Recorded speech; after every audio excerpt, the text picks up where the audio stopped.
Welcome back guys, स्वागत है आपका एक बार फिर से एमएससी मैथ्स क्लासेस के यूट्यूब चैनल पे। दोस्तों, रियल एनालिसिस एंड टोपोलॉजी वाले जो हमारे सीरीज चल रही है उसमें मैंने आपको यूनिट 5 जो है वो पढ़ा दिया है। अगर आप उन 8 थ्योरम को कंप्लीट कर लेते हैं तो आप 20 मार्क्स वहाँ से इजीली कैरी कर लेंगे। इसके अलावा मैंने आपको यूनिट फर्स्ट की पीडीएफ जो है वो प्रोवाइड करवा दी है। आप अपने लेवल पर उसको एक बार पढ़ लेना ताकि आप 40 नंबर का जो पेपर है वो बना के आ सकते हैं और इस साल के अकॉर्डिंग वो 80% जो है आपका कवर कर लेगा। ओके, अब अपन यूनिट 5 का एक और पार्ट जो है वो यहाँ पर करेंगे। अगर आप ये पढ़ना चाहते हैं तो पढ़ सकते हैं। इससे ये होगा कि यूनिट 5 में आपके पास 2 क्वेश्चन आते हैं, क्वेश्चन नंबर 9 और क्वेश्चन नंबर 10। ठीक है, तो अब तक जो हमने यूनिट 5 में पढ़ा था उसमें से आपको या तो क्वेश्चन नंबर 9 या फिर क्वेश्चन नंबर 10 के दोनों पार्ट यानी कि पार्ट ए और पार्ट बी जो हैं वो मिल जाएंगे कंप्लीट। ओके, और उसके अलावा अगर आप यूनिट 5 का ये जो प्रोसेस फ़िलहाल जो अपन पढ़ रहे हैं, अगर ये भी आप पढ़ते हैं तो आपको सपोज कि जैसे अब तक हमने जो पढ़ा यूनिट 5 में, तो मान लीजिए कि अगर वो क्वेश्चन नंबर 9 में part A and part B आता है तो वहाँ से आप 20 नंबर आसानी से ले जाएंगे। ठीक है, और थोड़ा सा अब जो हम पढ़ रहे हैं ये पढ़ लोगे तो आप क्वेश्चन नंबर 10 का पार्ट ए और पार्ट बी जो है वो भी आप कर सकते हैं। यानी आप मात्र एक यूनिट पढ़ के और 40 नंबर वहाँ से कवर कर सकते हैं। तो ये आपके लिए एडवांस रहेगा। ये आपकी इच्छा है कि आप उसे पढ़ना चाहते हैं या नहीं पढ़ना चाहते हैं, ये आपके ऊपर डिपेंड रहेगा। ठीक है, तो बढ़ते हैं हमारी क्लास की तरफ। सबसे पहले इसमें एक डेफिनेशन लिखी हुई है, open curve of a subject open curve of A subset of topology space. यानी कि एक ओपन कर्व के अंदर अगर कोई सबसेट है तो वो एक टोपोलॉजी स्पेस होगा। इसके लिए हमने माना कि let X2 be a topological space and A be any subset of X, then the family G equal to A iota, जहाँ पर iota बिलोंग करेगा कैपिटल I के अंदर, of open subset of X is called open cover of A if A subset equal union A iota। यहाँ पर A iota जो है belong करेगा iota के अंदर। अगर मैं इसके एग्जाम्पल की बात करूं तो यहाँ पर आप देखेंगे कि x जो है ये हमारा क्या था, एक सबसेट था x के अंदर, एक सेट है हमारा x। ओके, तो x की अगर वैल्यू 1 2 3 4 5 हो एंड टो की जो वैल्यू है तो यहाँ से हमारे सबसेट क्या बनेंगे 5, x 1 1 2 1 2 3 एंड 2 3, ये हमारे क्या बन जाएंगे, सेट्स बन जाएंगे, इसके सबसेट्स बन जाएंगे। तो अगर मैं 1 और 2 की बात करूं तो ये बराबर होगा ए के, और ए जो है ये सबसेट और इक्वल होगा एक्स में। ठीक है, देन यहाँ से क्या बोला जा सकता है कि ए सबसेट इक्वल होगा ए आयोटा के, यूनियन ऑफ ए आयोटा, और आयोटा जो है बिलोंग करेगा, यहाँ पर ये बिलोंग है, iota belong to I. Okay, then A की जो वैल्यू हो 1 और 2 हमने ली है, एक सबसेट लिया है, तो ए और 1 और 2 जो है ये सबसेट होंगे एक्स के। सिंपल सा आपको इसको इस तरीके से याद रखना है। ये डेफिनेशंस हैं, हालांकि अभी तक पूछी नहीं गई हैं, लेकिन अगर आपको इनका नॉलेज नहीं होगा तो आने वाली थ्योरम जो है उनको अपन सोल्व करने में दिक्कत आ सकती है। नेक्स्ट है हमारा open curve of topological space. Open curve of topological space, let X2 be a topological space, then the family G equal to A iota, जहाँ पर आयोटा बिलोंग करेगा कैपिटल I में, of subset of X is called curve of X if X equal to union A iota, और iota जो है belong करेगा capital I में। If every set A iota is open then the family G is called open curve of X। Okay, तो ये आपको क्या करनी है, मतलब चीज़ों के बारे में आपको थोड़ा सा ध्यान रखना है। अब आप यहाँ पे देखेंगे कि मैंने ऊपर लिख रखा है पार्ट 2। पार्ट 2 का मतलब ये है कि आपको यूनिट 5 के अंदर दूसरा क्वेश्चन जो है वो भी देखने को मिल सकता है। ओके, तो यहाँ पर सबसे पहले अपन बात करते हैं एक सेट्स के बारे में जिसका नाम है कॉम्पैक्ट सेट। कॉम्पैक्ट सेट जो है वो क्या होता है इसके बारे में जान लेते हैं। 2012 और 16 में आपसे पूछी गई है कॉम्पैक्ट सेट की डेफिनेशन 2 नंबर के अंदर।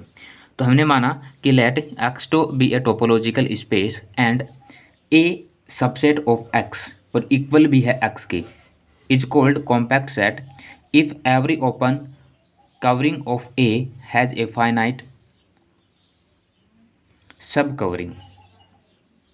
ओके, कॉम्पैक्ट स्पेस क्या चीज़ होती है? 2014 और 2016 में इसकी डेफिनेशन पूछी गई है और 13 में भी पूछी गई है। Let X2 be a topological space, then it is called compact space if and only if every open covering has a finite subcovering। ठीक है, ध्यान रहेगा, इतना सिंपल सा काम था। ये दो हमने डेफिनेशन जानी है, तो ये डेफिनेशन जो है आप इनको लर्न कर लेना, जो एग्जाम पॉइंट ऑफ व्यू से इंपॉर्टेंट है और आपसे पूछे जाने की संभावना है। अब अपन बढ़ते हैं अपने एक थ्योरम की तरफ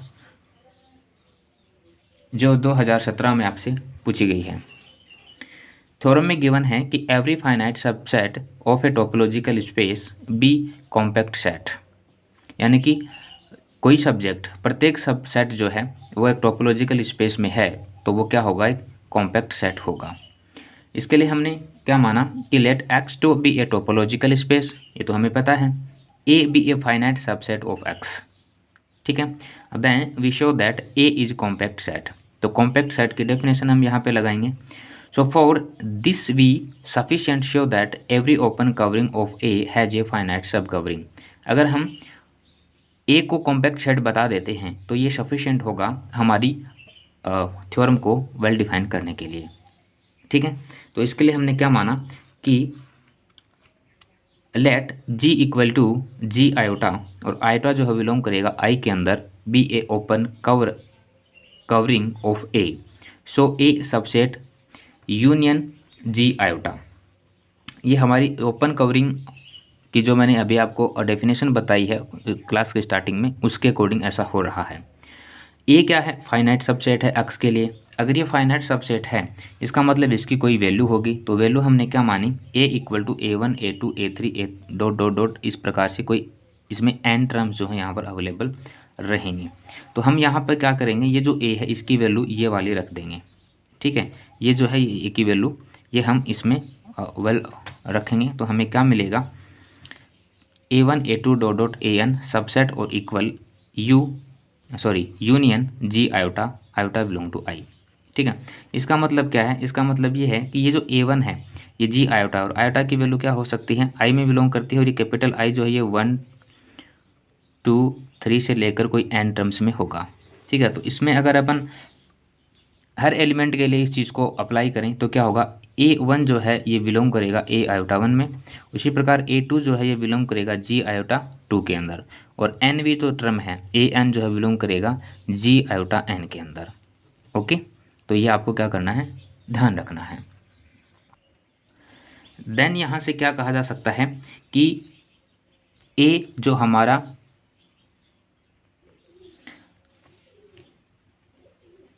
हमारा फाइनाइट सेट है वो सबसेट होगा और इक्वल होगा G iota 1 G iota 2 G iota 3 और union of G iota N के लिए, यानी कि इसमें n टर्म्स है तो n टर्म्स के लिए ये जो है अवेलेबल रहेगा। तो यहाँ से हम इसको ये बता सकते हैं कि A subset equal m equal to 1 से n union G iota M। Okay, यहाँ पर ये आयोटा m है, कोई n टर्म m टर्म्स होंगी इसके लिए।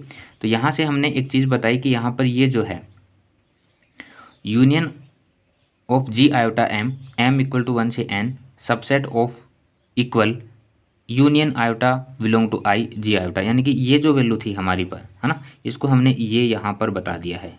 ये जो हमने यहाँ पर काम में लिया है इस वाले फंक्शन को हमने ये बताया है, और ये जो फंक्शन होता है ये क्या होगा? ओपन कर्व ऑफ ए होगा।